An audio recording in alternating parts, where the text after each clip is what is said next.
Welcome to Technocracy News with your host Patrick Wood. My name is Logan House. We've got a few good stories to go over today. First one being Kissinger's final warning: prepare now for superhuman people to control Earth. Next would be technopopulism, when technocrats take over the government, and this is your article, Patrick. And then That's right. have calling all technocrats. Musk and Ramaswamy seek high IQ small government revolutionaries for Doge. Patrick, how are you doing? I guess that eliminates us, right? You bet. I just have to chuckle on this story about Kissinger, because Kissinger has been on my radar since 1976, when I first started studying the Trilateral Commission with Anthony Sutton. And he was one of the founding members of the Trilateral Commission. Not the co-founder, but one of the founding members of the Trilateral Commission. And he's been raising a stink about stuff ever since. And, here you have a guy, he died at the year 100, a couple years ago. He's writing from the grave, basically, because the manuscript was ready, mostly. It was finished off, polished up by the other two authors. And so here we are. Henry's speaking to us from the grave at this point. And he was convinced that the superhuman people are going to control Earth eventually, right? Okay, Henry, you're on the other side now, looking up, dude. What do you have to say to us now? I don't. He of course he could have gotten saved with his last breath, right? Good, but it's not likely. At this point, I count him down for the count, and he knows the truth now. That's all I can say. But whatever. So this story talks about his book. I have a copy of it here. You won't believe this. I got the copy hot off the press. That's it. Genesis. That's his book now. And you can read the title. You see Craig Mundy is another co-author, and then Eric Schmidt at the bottom. What's interesting here is Eric Schmidt is also a member of the Trilateral Commission today. Isn't that sweet? Mm-hmm. Basically, I nailed these guys back in the 70s as wanting to recreate the economic system of the world. That's basically what's happening today with technocracy and transhumanism and all this business about sustainable development and 2030 agenda. That's all that stuff. It's all about resource management stuff. But I nailed this whole thing back then. I could see where they would go with technology, especially. Now, people say the Trilateral Commission doesn't have any influence anymore. They say, oh, that's just nonsense. No, it could not possibly be a long-running conspiracy to run the world. Well, I'm sorry, folks. But here you have two of the most prominent people in the world at this point. Henry Kissinger, even though he's dead, he's speaking from the dead, from the dead. And now you have Eric Schmidt in particular. This is the former head of Google for all those years when they gave up their "Don't be evil" mantra, their credo. And so, hey, Eric, what do you think where's AI going to go now? Well, he basically agrees also. The superhumans are going to control the world.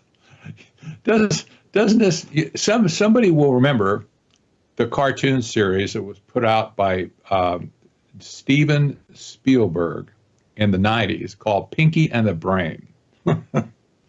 And the whole business with the brain was every episode, every night, he was going to take over the world. He hatched a plot to take over the world. Every episode is just hilarious.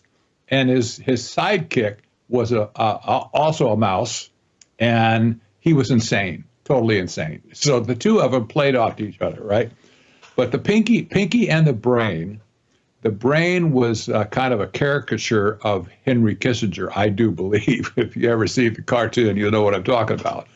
But here was the character was driven to take over the whole world. You see this now in the Trilateral Commission. They just don't stop. They just don't stop. And we have to remember too. Here's another little dime to drop on you. Anthony Blinken. Whew, I'll tell you what. Anthony Blinken is a member of the Trilateral Commission, also.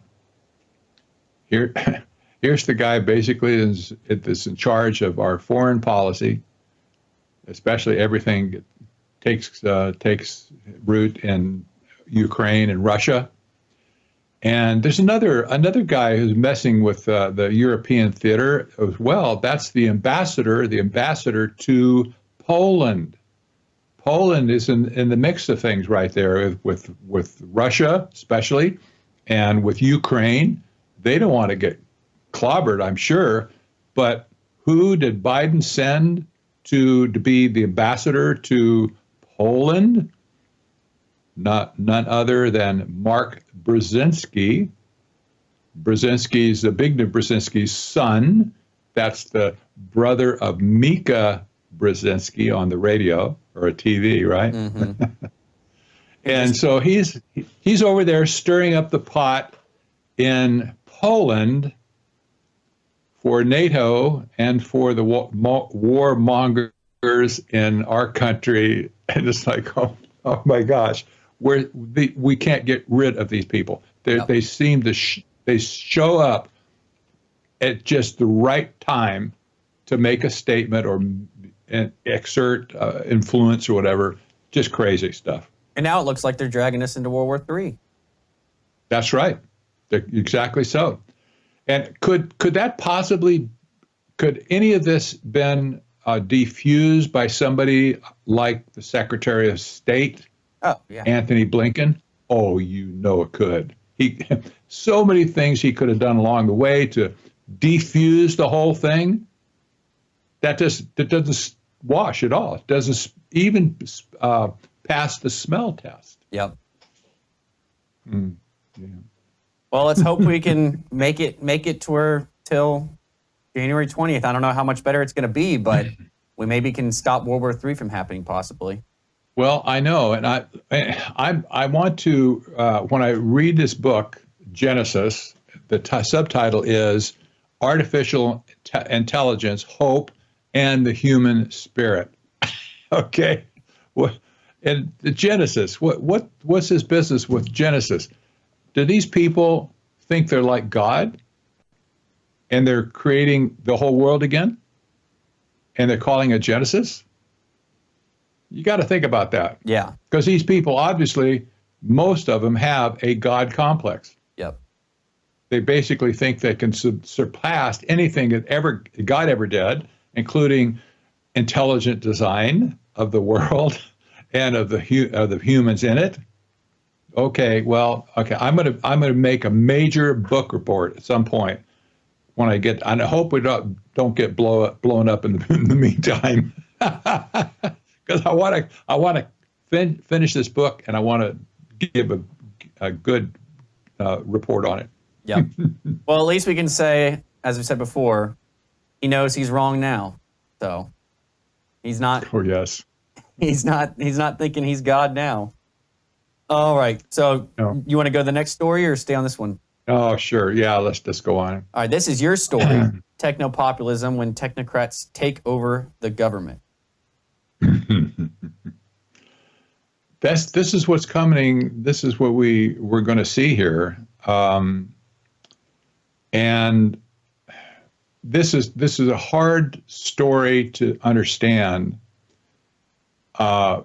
because if I told people today, without any context of history, if I told somebody that the technocrats intend to take over our government, dismantled it, basically wipe it out so that it does not function anymore, and that basically then appoint themselves to be the technocrats in charge of everything.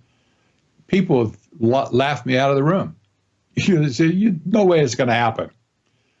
But when you look back at history, that's exactly what they did in 1933 when FDR was elected. And they wrote a book. The technocrats of that day wrote a book, and they said that Franklin D. Roosevelt should declare himself to be the dictator so that he could dismiss Congress and institute a system of technocrats appointed top to bottom to run everything in the country just by fiat. This was in print. I have the book here that story came from. In fact, I'm going to show you the book. Here it is. Roosevelt and Technocracy. You can see this is an old book. That's a rare book. I had to buy this somewhere like for $250. But this book was published in 1933, begging, as it says, this can be accomplished by vesting supreme and emergency power in some one man who has the confidence and respect of the majority of the American people. And then it goes on, that man is Franklin D. Roosevelt, to whom should be given dictatorial power in the approaching crisis.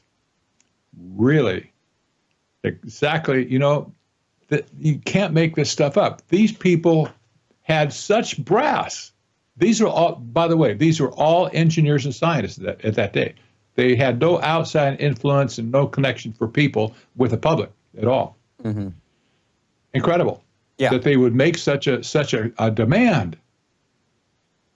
Yeah, openly calling to make give the president dictatorial powers.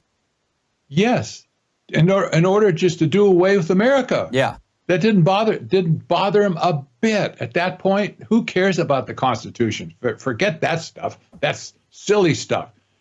They published an org chart, like an organization chart. You see this in corporations today. The president, vice presidents, directors, all that stuff. They actually published an org chart that they wanted Roosevelt to appoint all the people, just appoint him to all those positions, to run everything from the top down. There would be no will of the people at all. There would be no representation of the people. You like it or lump it. Yep. This is something so perverse and so different from communism and socialism and any other ism you want to think about. This was just totally crazy. Even the people who saw it at that time realized. Even Roosevelt saw through it, I'm sure. But these people have not changed their mind along the way. This is the whole point of my article. Yeah. When you have people like Elon Musk and Vivek Ramaswamy get into the government now, they're not going to be confirmed by anybody. They're just appointed to this new position, to the DOGE. And they say, actually Trump said, they're going to be used to reform and restructure our government system. Period. How do you think that's going to work out? Yep. These are the same people. They have the same mindset today. They have the same angst against the system that we have today. And they're just basically going to chop, slash, and burn their way through the structure of our country. Of course, they haven't started yet. Thank God. They're gonna. But at this point, they're in the driver's seat, and basically Elon Musk at this point, he's traveling with Trump on Trump's private airplane whenever he goes somewhere. So These people are tight, very tight. At this I mean, point there's with been Trump. reports that he's barely left Mar-a-Lago since the election. I know. I don't know. And are we out of time for this segment? Yeah, we do, but we can come back on this topic if you want. I do. All right, I want to say one more thing. We'll go to break real quick, and we'll come back right on this topic.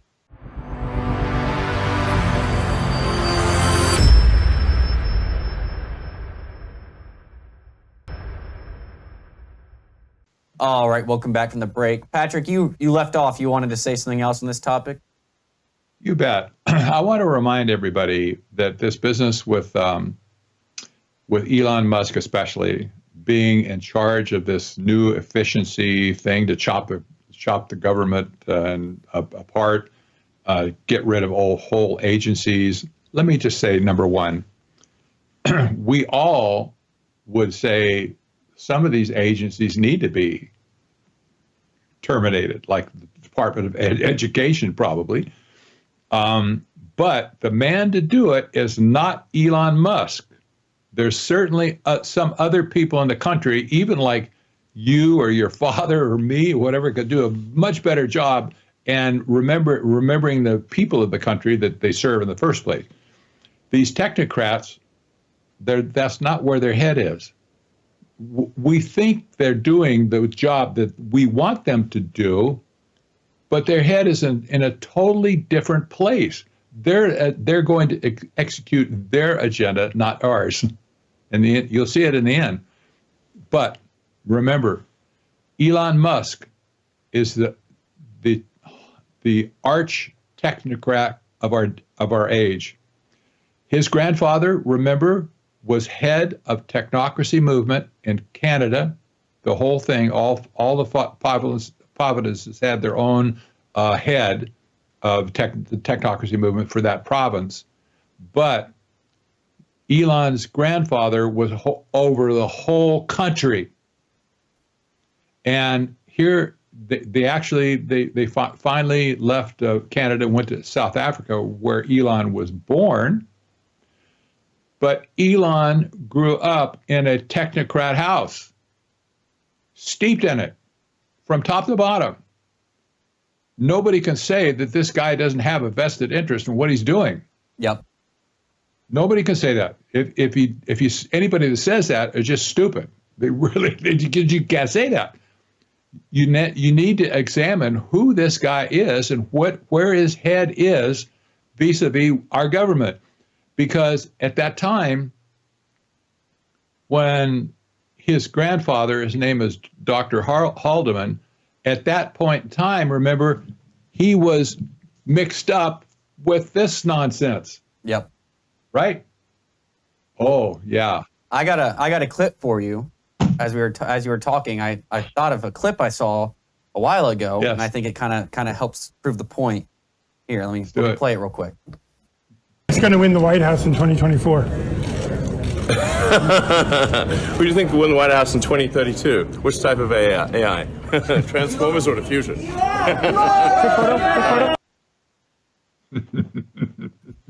I don't think he's joking, really. No, he's not. I'll tell you what, at this point, they're going to downsize government and reorganize whatever's left in a model that supports the supreme concept of AI being able to run everything. And this is obviously, in my opinion, this is exactly what Elon Musk wants to do in the end, to supplant all the jobs that are and functions that are wiped out by their cuts with AI, because AI at this point obviously is very capable of doing a lot of things, not in a human way, but it can automate lots of functions, lots of tasks, and even a whole departments even. So the thought at this point that the AI is in the future of our government, that should just scare the living out of people. Yep. We do not want this any way, shape, or form. We don't want to impressed on us by somebody outside our system, much less anybody inside the system. It does not belong here. This country is run from the get-go, this country has been run by human beings for human beings. It's about we the people, not we the machines. Yep. And Elon has even been heard, I've seen videos of him saying we don't want to give AI too much control, or we can't let it get control over us, as he's talking about using AI to run the government. I know. But this follows right in line with the next article. Go ahead. It does. People need to get in touch with this. That's why I'm harping on this all the time now, that Americans need to see what's going on. Yep. It's very, very, troubling at this point. This article here, calling all technocrats, this article shows just how condescending these people are at this point. When Musk calls for, we have enough ideas from you people out there around the country, we now are going to call for high IQ, that's a very elite group of technocrats, high IQ, small government revolutionaries, in order to fund this DOGE mechanism. Whoa, okay. So they're giving a call to assemble a cohort of technocrats from the four corners of America to reorganize and radically downsize the government, and then with their superior high IQ to introduce AI to take over the functions of the jobs. What's wrong with this? I bet you I could guess one of the people who they will bring along with them will be Peter Thiel. Exactly so. Here's another guy. This Peter Thiel is a little bit out of the limelight, but Peter Thiel is one of the most interesting characters of the technocrat class for sure, because this is the guy who founded and still runs Palantir, the major intelligence organization in the world at this point. Actually, he's on the steering committee of the Bilderberg Group in Europe. Just happens to be a deep stater, Yeah. on the steering committee, not just a member. He's on the steering committee for the Bilderberg Group for several years now. What's the problem with that? Well, if Trump wants to convince us that he's not part of the deep state, then get rid of somebody like Elon Musk, and by the way, his disciple J.D. Vance. Yeah, Peter Thiel's disciple. Because J.D. Vance was a product of Peter Thiel, Yep. groomed for his role in politics, first as a senator from Ohio, and now as vice president. And as we've said before, J.D. Vance owes Peter Thiel now. He does. He owes him government contracts or whatever it would be, but he owes him. Yeah, I know. It's just incredible to even to think that these people have made so many inroads in this administration, but they're all over the place now. And by the way, don't forget that on the other side of the aisle, the technocrat side, you have Eric Schmidt, a member of the Trout Audit Commission, also the former head of Google and Alphabet. He's plying his trade on the other side. You get this idea that the people in this country are like ping pong ball. They get batted back and forth from technocrats, the paddles of the technocrats. It doesn't matter where you go. They show up every single time. So we have a lot of house cleaning to do. Yes, we do. But I tell you what, these people are not going to go away easily just because we ask them to. They won't. Yeah. They're not going to do that. But in the same way that we didn't have them enter into government back in 1933, but nevertheless, when FDR got in the office, he appointed many of these people directly into positions of power. Yep. So the legacy lived on. Well, we have 1 minute. Do you want to just mention the last story or no? I don't know, Logan. We could, I guess. Who cares, about New York City? They're so into drones. They want to use the drones for the police to beat a path to the all of the crime scenes in the city, which are all over the place, Yeah. But these drones, unfortunately, along the way, they can capture every face that you hear, that sees, and all the public is scrutinized, and you listen to conversations along the way. Give me a break. It's like this, but this stuff is not going away at this point. All the police departments all around the country are going to be using drones now to do police work. And of course they say, oh, we'll never have them be weaponized. Yeah, really? Well, not now, but just wait. Well, I have a suggestion for New York City to combat crime. Why don't you just leave people locked up who commit crimes instead of letting them back out right away?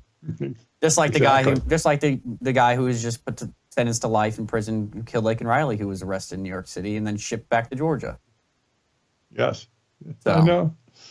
We're all out of time, so we'll be back. Go ahead. Yeah, we covered it. Yeah. We'll be back. We'll be back on Tuesday. I know, like Arnold says in the Terminator, I'll be back. All right. Well, you guys take care.